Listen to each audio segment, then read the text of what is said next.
Well, good morning, everyone. Jeff DeVerter, Chief Technology Evangelist for us here at Rackspace. Welcome to Cloud Talk Live. I'm so glad that you guys are all here today. Now, as always, I'd love for you to introduce yourself. We're so glad that you have chosen to spend some time with us here this morning. And, you've got the little comment section. I'd love to know who you are, love to know where you are. You're going to be delighted with my guest today and want to comment and get some questions in for her. But I'm going to save who that is for just a little bit. But if you've been watching LinkedIn, you know who it is. It's Vasu. She is here from Microsoft, and I can't wait to have our conversation. But as always, if you want to get a hold of us over here at Rackspace, I'd love for you to send us an email at solve@rackspace.com. Of course, Solve is our thought leadership program. Any interactions with us here at the Solve program, they're non-sales related, so feel free to just comment away over there. Love for you to reach out. Let us know what you're thinking of the program. If you have any ideas for the future, maybe a guest idea, we'd love to hear from you. All right, with that, guys, reminder that you can always find all of the information about the program, our guest, the news articles, the updates from the providers over at rackspace.com/solve/116. This is episode 116. That's an awful lot of episodes, folks. And but you can find all the information out about today's over there. Also, as always, you can find the audio for these programs in the Cloud Talk podcast stream. Hey, Ahmed, welcome. Glad that you are here. Oh, from Jordan. You are. We don't oftentimes get folks from Jordan, but I'm glad you're here today. But you can find the audio in the podcast stream, and the podcast Cloud Talk can be found anywhere that podcasts are found. And this week's episode has Rick Gruenhagen. He's the CTO of Innovize, and they have gone through an amazing transformation over the past several years, going from client, server, and desktop applications to completely cloud native. And Innovize and Rick and I talk about that whole transformation. And as always, the Cybersecurity and Infrastructure Security Agency. Guys, this is my reminder for you. We do this every single episode. They have their warning, shields up. And if you want to learn more about what that means, just head over to cisa.gov/shields-up to learn about it. Now, we have a global audience here. We see folks from Jordan, from India. We always have folks from the UK in here. Don't be afraid of the fact this is a U.S. government website. This is just information for you to have there. How can you help protect yourselves and your organizations to be more prepared against cyber attacks? It's a heightened time for that right now. So let's be prepared, folks. You know who is interested in all things security? My new best friend, Vasu Jakkal.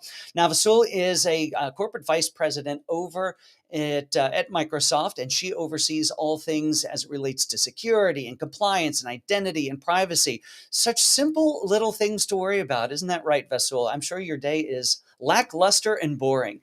So welcome to the program, Vasu. It's so great to be here with you, Jeff, and thank you for the warm welcome.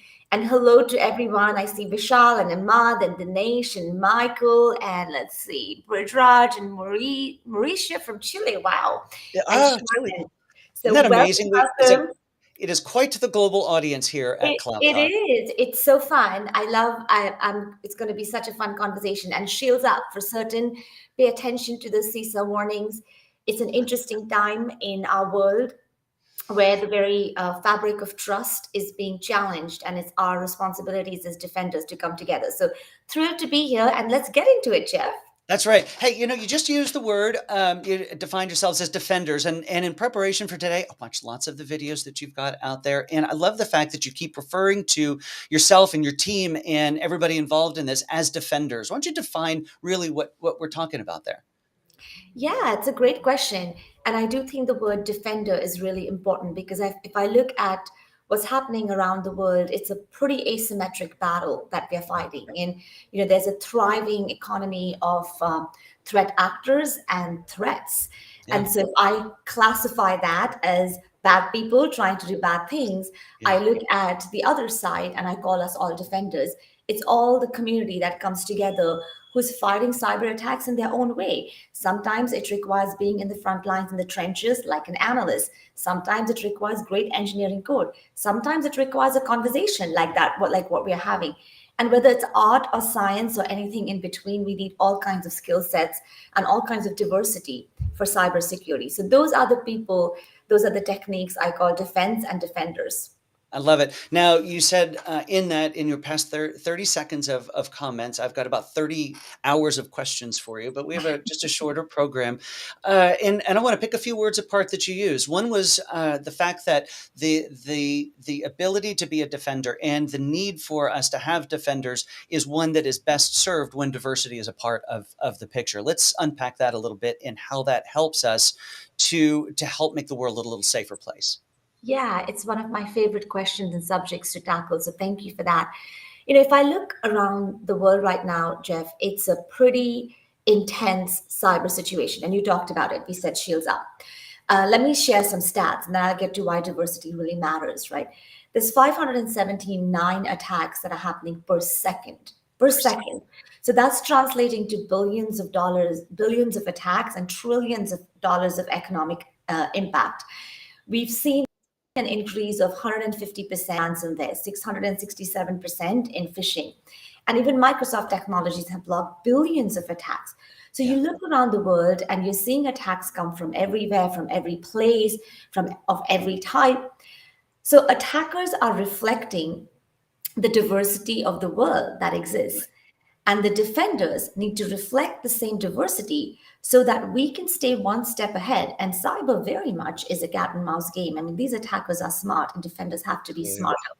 But if we do not represent the whole world, whether it's genders or countries or ethnicities or skill sets or backgrounds, how exactly are we going to fight the defenders and meet them?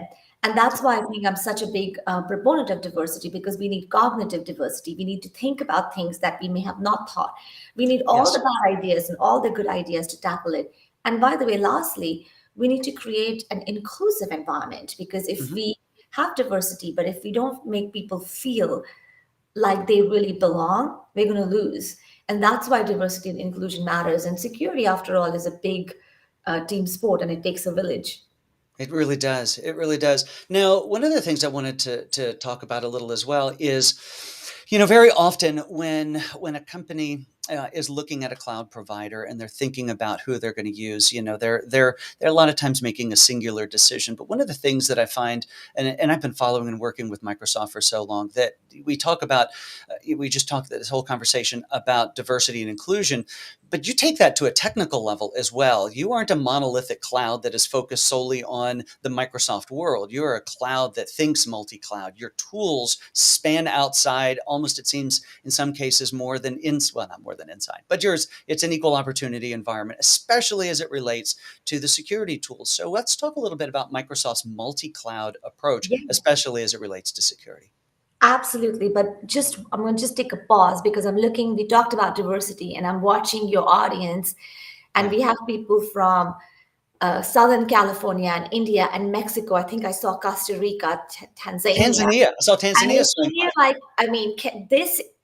I think I saw Peru as well in there. Like, this is diversity. So Right. kudos to you and the team for us just really reaching, because if we can have more defenders, our world is going to get better. And the more diversity we have, the better we are. So I just wanted to really Amen to honor that. and acknowledge and celebrate that. And thank you, everyone, for joining. And thank you for everything you do. All right, so let's talk multi-cloud. Yes.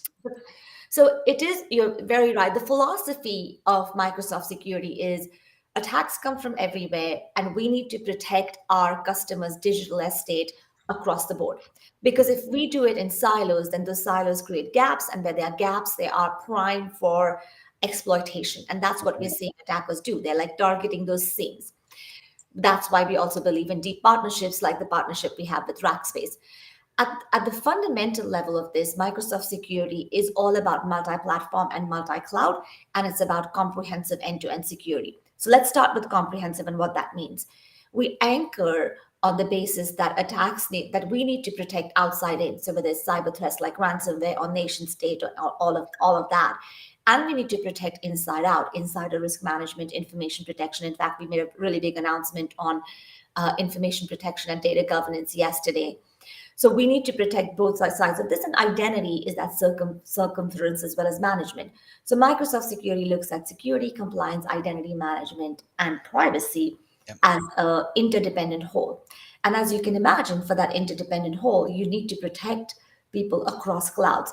So we are very proud of the innovation that we've driven with our partners like you and your team, Jeff, on how do we protect multi-clouds. We've announced things like security posture and workload protection now for Google Cloud as well as Amazon Cloud.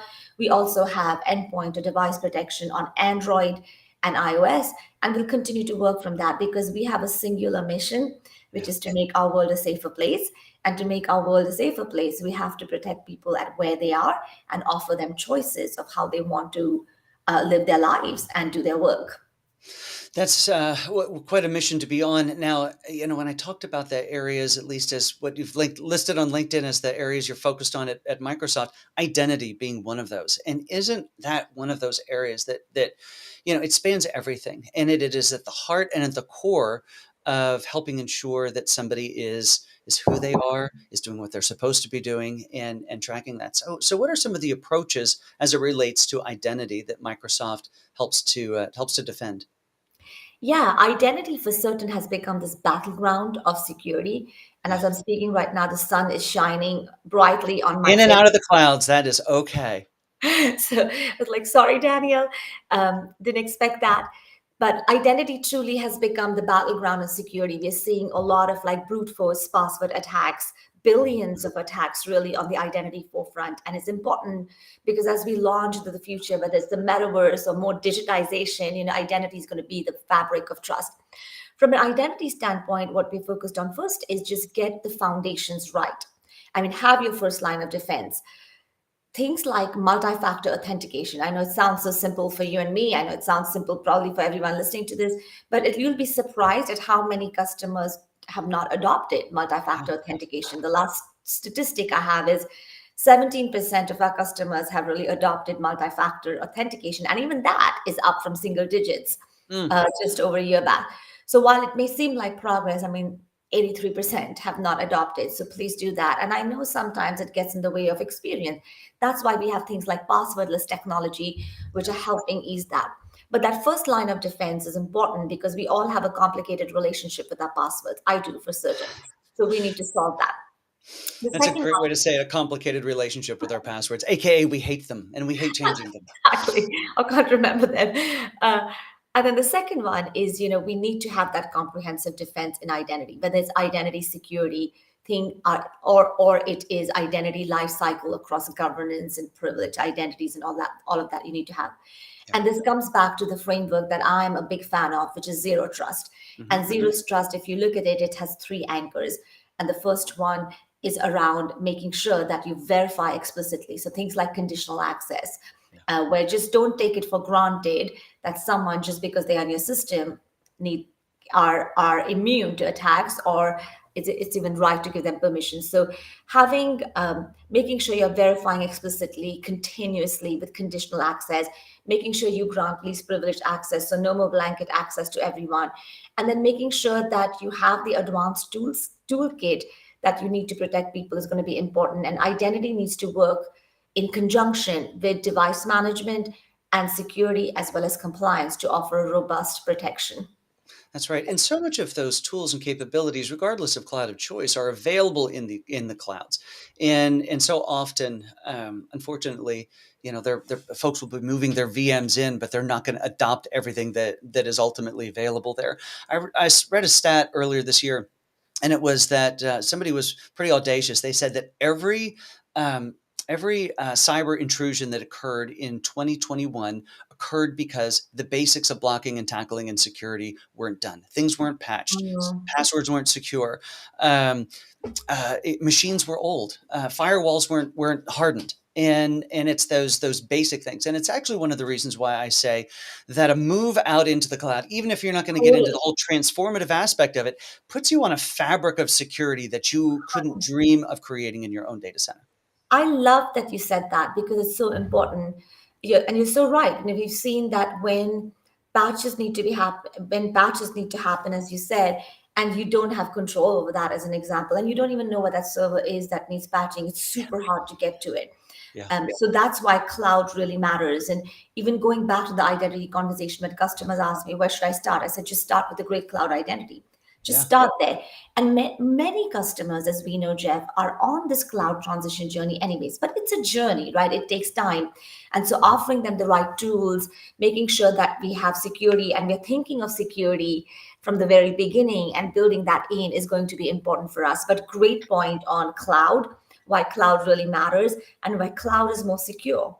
Yeah. Hey, Orlando just makes the comment. He says, I still see people using Windows XP. Great for its day, not so much anymore. And with passwords like password 123. So if we go back to the beginning conversation where I had you define defender, part of being a defender, and I think it's everyone who touches a computer has got to have the posture of a defender. And even if you don't think that your system is that important, that your data isn't that important, these systems are oftentimes used in distributed attacks. They're launching points, they are stepping stones. So it really is all of our responsibility to, in a sense, do the right thing with our operating systems and taking passwords and MFA extraordinarily seriously.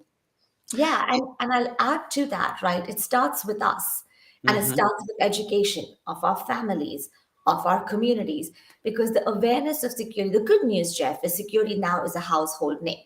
Because Yes. you're watching what's happening in the world, you're watching Ukraine, you're watching all the attacks, and you're like, well, the cyber thing seems like a big deal. And I know when my mom and dad tell me, like, okay, now we finally understand that you're not a security guard and that Yeah. cybersecurity is something different. I think it's made I've made a transition there. But Yeah. now it's up to us to protect our families, our communities, to educate them. So great question, Orlando. And I would say, let's adopt things like password lists where we can. These tools are available. Let's start with multi-factor authentication. One person, one company at a time. That's right. And even from a personal perspective, every banking website you go to, every insurance, every 401k, every one of those types of things that you're utilizing has these capabilities generally there. If you're not already enabled, go find it inside of there. It's you're going to find it. It's going to be there. Exactly. So one of the things you talk about a lot as well is as we think about, we have, I'll call us the citizen defender, the folks who don't make our living in it, but the folks who actually do make their living in it, some pretty serious skills gap. You've spoken about this at length and in the past. And in fact, I've heard the stat is that for every 2 jobs in security that are filled, there's another one that's not filled. How is Microsoft helping the world in raising the game as it relates to security professionals in the world? Because you've made some pretty significant moves in this space. Yeah, we did, and thank you for bringing that up. So I'll start with what we announced last year is we announced this initiative to train 250,000 people by 2025, which is it's a big one. And Brad Smith, our president, who is wonderful, and I partnered on how do we really raise that awareness and get people educated, and particularly partnering with community colleges to make Hmm. sure that we are driving that awareness and training across the board. The second thing we're doing is we are partnering with many organizations on training, diverse training as well. So organizations like Girl Security or Girl Scouts are two that come top of mind. We also work with our partner teams on that education. We want to start tackling awareness right and also like training right from the beginning, from middle school, high school, colleges. We need to use different techniques to educate. And then, a lot of people, Jeff, today learn differently. Like I we really do. live in a different world. They go to YouTube, they go to their own video channels, they're learning and they're gleaning insights. So we need to make great content available there in ways people can understand that. So we also launched a major skilling initiative to put more content on cyber education. So Okay. things like certifications, but also just if you're seeking information, we need to be able to train you. So across the board, whether it is the 250,000 people by 2025. And now we've expanded that to 24 countries, if I'm not mistaken, as well as making the basics available to a large community of people are some of the things we're doing at Microsoft. That's incredible. What an investment in the global community. A couple of maybe a last question or two. As I was preparing for today and spent a little time on your LinkedIn profile, and got down to your influencers, things that influence you, and I think this is going to lend into that. I look at your education and some amazing institutions, and you list them also as the influencing institutions, whether it's Stanford, whether it's University in Panay, or in Minnesota. But then you also list Khan Academy, which really stands apart. Now, when my kids were younger, my youngest very much utilized that. But I think that's an interesting juxtaposition, and I think really speaks to the fact that people learn in different ways and different times. They really do. And I love Khan Academy because, sometimes we're in this mode of, I have a question right now. I'm sure as we are talking, people have questions. What is this and what is that? Right. And you want that instant education. And I just think snackable videos and information on the internet is so valuable. So so that's definitely one of my favorite places to go. I do love the Khan Academy. My son's done some really interesting stuff through that, so it's quite a resource, available to everyone, of course. Also, you've been at Microsoft for a few years now, but you had listed inside of one of your, people who you were influenced by was, of course, Satya Nadella. How was it going from somebody who was your influencer to somebody who was your boss?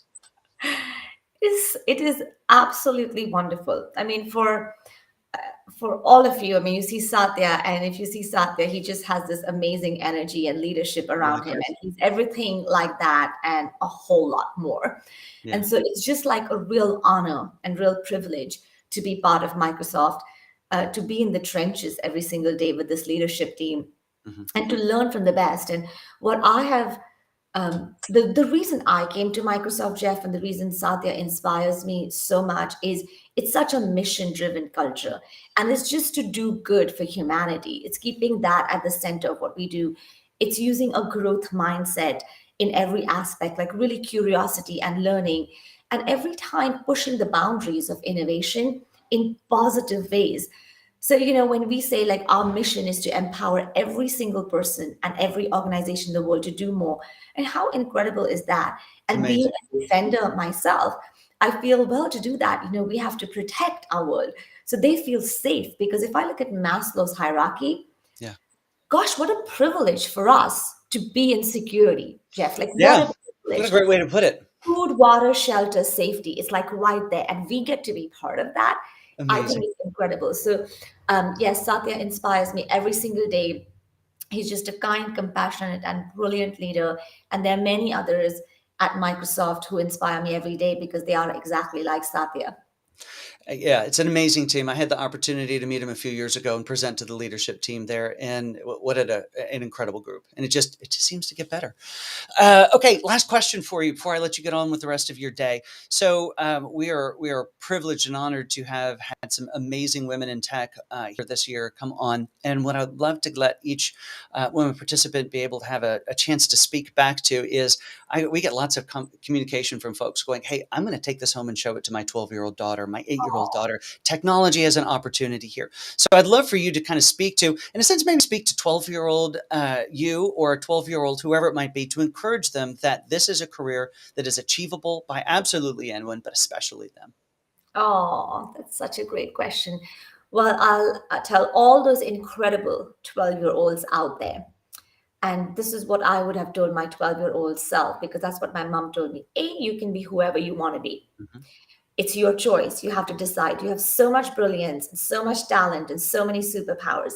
And when you think of superpowers and you think of all those things you love, think security because it truly is made of the stuff that superheroes are made of. You get to defend the world. You get to bring your amazing skill set and superpower to it, whether it's art, a science, a philosophy, or anything you love. We need great videos and we need great storytelling and we need great engineering and we need great coding because security is going to take a village. And some of the brightest and best innovations and fun and creativity is going to happen here. And you know what we need to do more than anything else? We need to simplify it so everyone feels like they belong to it. Mm. So choose cybersecurity because I know it'll be a very meaningful journey for you. But more than that, be who you are meant to be and Mm. just unleash your own superpower. Vasu, that is amazing advice, and thank you so much for taking some time out of your day to visit with us here today, and everybody all around the world who tuned in to get to hear from you. Have an amazing day, and thanks again for being here. Oh, thank you, Jeff. Thank you. And thank you, Daniel, for all the work behind the scenes. Super grateful to be here. Congratulations on 116th episode. Can you believe it? That's a lot of episodes. It's amazing. And what a great crowd. So thank you to everyone who joined. It's just lovely to see the diversity and Go security. So That's one right. Go defender. security. Thank you, Thanks so Jeff. much. Bye bye. All right, everyone. Boy, what an amazing interview. I think you're going to want to go back and rewatch that. Well, as mentioned before, of course, this is episode 116. You can find all of the information for it over at rackspace.com/solve/116. Guys, thought leadership. No one's selling to you there, but great information and great knowledge. So go check that out. Let's move on. That means we get into what's going on this week in the cloud. So with that, let's see what the news is. All right. So, first out of the gate is a really interesting article you want to get to your C-suite, and that is from the Cloud Security Alliance. Their paper offers executive management guidance on factors to consider when implementing serverless architecture. So, how do we do this in a secure way? How do we do this in an effective way? Great article. Go check it out. You can find it over, of course, rackspace.com/solve/116. Now, we're just talking about jobs with Vasu. What are the 5 most in-demand jobs today, according to a recent survey? Here's what they are. Ready for it? Virtualization engineer, cloud data engineer, cloud engineer, cloud security analyst. See, security is fitting into there. It's one of the most in-demand jobs. And then lastly, cloud automation engineer. These are the most common and in-demand jobs. Guys, there are so many jobs out there. If you're thinking cloud, you're thinking tech, this is where you're going to want to focus. All right. So with that, let's see what's new from our friends over across all of the clouds. We'll start, of course, with AWS. And new from AWS this week is they are introducing 35 new resource types in their CloudFormation registry. Now, of course, CloudFormation is how you, in a programmatic, automated way, deploy your goodness out into AWS. You find these tools and capabilities across all of the providers. Microsoft has their capabilities around blueprints and such, but over here on AWS, it's about CloudFormation registry. So check that out if you are in the AWS space. Now, new from Azure, it's new stuff in their static website. Their public preview, stable URLs for preview environments in Azure static web apps. So if you are using static web apps, it's a way to very easily post and publish a site that is not the most dynamic in the world, but of course, very static. So now stable URLs for things that are in preview. So check that out. And then lastly, from over at our friends at Google, backend subnetting for internal HTTPS load balancers improves performance and stability. So, again, guys, some of these additions that we see coming from the cloud providers don't always have to do with some brand new feature. But what is so impressive about these guys, all of the providers, is that they continue to add new features on top of new features, either making them more capable, having a broader reach, or of course, making them more secure, making friends like Vasu much more happy. All right. So that's the latest in cloud releases. You can find all of the information out and links to those 3 releases over at rackspace.com/solve/116. Now, again, this is a thought leadership program that I don't really have anything to sell but new information, other than where I'm looking for more people to come and hang out with us over here at Rackspace. So I am here to sell you some Rackspace as an employment opportunity. So what is that job of the day where we've got here for you?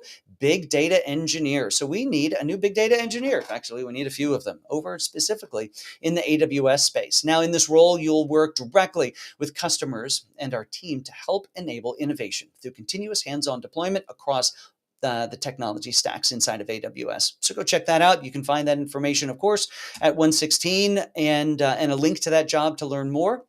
Reminder, folks, that you can get the audio from this episode of our Cloud Talk Live. It's a lovely little video program, but also all of our podcast-only episodes. Again, Rick Grunhagen is the most recent one that we have this week. Well, folks, that is going to, I think, about do it for us here at Cloud Talk Live for this episode. I, of course, want to thank our sponsor, App Dynamics. Guys, if you have applications and those applications run on technology, you need some App Dynamics. Software observability. We did an episode on them yesterday. I'd encourage you to go watch that on YouTube or Twitter or LinkedIn. You'll still find it alive there. We show some screenshots and talk with a sales engineer about exactly how to implement this and the value of not just monitoring your applications, but especially when we're talking cloud native, how to do that in a safe, secure, in a way that actually pulls the needles out of the haystack that you didn't even know were there. All right, everybody. I hope you have an amazing week. We're back next week. This is Jeff DeVerter.